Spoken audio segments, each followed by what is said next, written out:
Hello!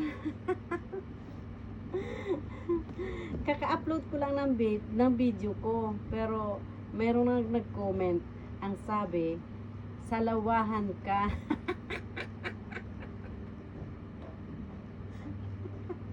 Ayaw ko sa'yo dahil salawahan ka. Ala siya!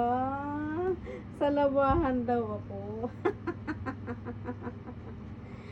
Okay, sasagutin kita kung bakit ako naging salawahan. Siyempre po,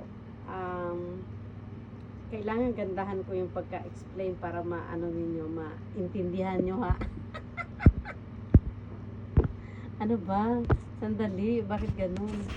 Ayun. So, parang nangapal yung mukha ko doon sa sinabi mo, ayaw ko sa'yo kasi salawahan ka. Okay?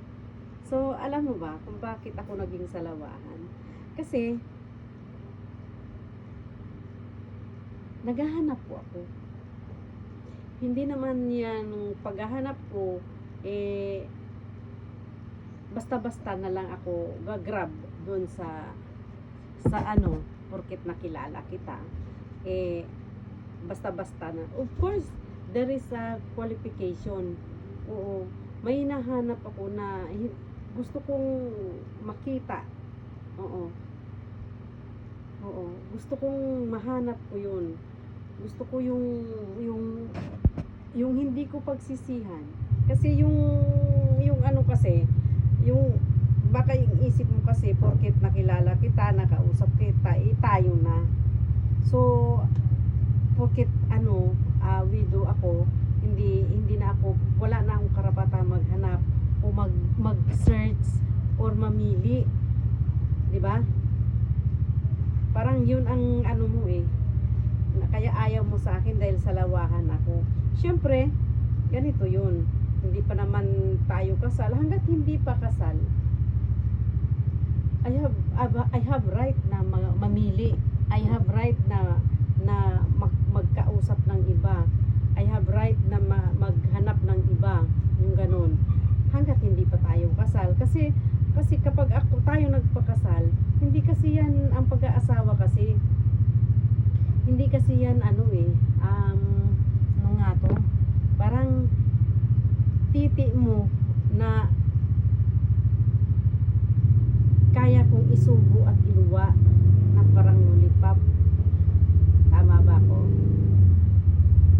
Kasi yan, pag-aasawa, hindi mo na kailangan ibalik yan.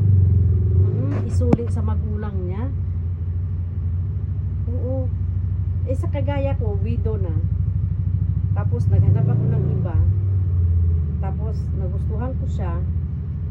Lahat ng qualification ng hinahanap ko dun sa kanya. Tapos paanuhin ko, pag ayaw ko na sa kanya, anong gusto mo, isuli ko sa magulang.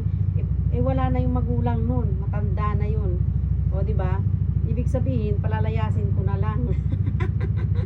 Pero sa taong may puso, may ito, napakahirap palayasin yung mga ganyan, di ba? So, ikaw, tatanggapin ko kung anong sinabi mo kasi naghahanap ako Of course, I have right sa lahat. Ngayon, naintindihan mo na kung bakit ako naging salawahan. So, sa lahat na naging part ng buhay ko,